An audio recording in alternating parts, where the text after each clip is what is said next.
গত ৩ March Paulista Syria এ1 লিগে ব্রাগান্টিনোর বিপক্ষে নজরকাড়া এক গোল করেন Brazilian superstar Neymar junior. Free kick থেকে কোনাকুনি শটে চোখ ধাঁধানো সেই গোলে দলকে জয়ের পথ দেখিয়ে দেন নেইমার। তবে সেই ম্যাচে পুরো সময় খেলতে পারেননি ব্রাজিলিয়ান তারকা।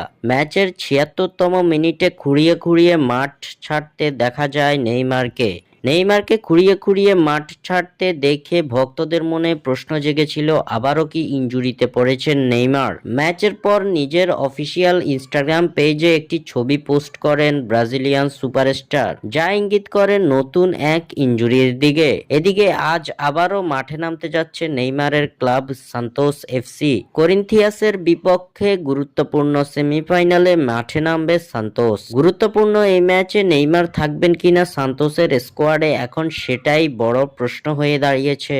জানা গেছে সম্পূর্ণরূপে ফিট আছেন নেইমার, খেলবেন সান্তোসের হয়ে সেমিফাইনালের ম্যাচটি। কোনো ইনজুরি নয়, মূলত অস্বস্তি বোধ করার কারণে গত ম্যাচে মাঠ ছাড়েন নেইমারের সুস্থ থাকার খবরে স্বস্তি ফিরে এসেছে ভক্তদের মাঝে। স্বাক্ষর থেকে সাদবিন ইসলাম।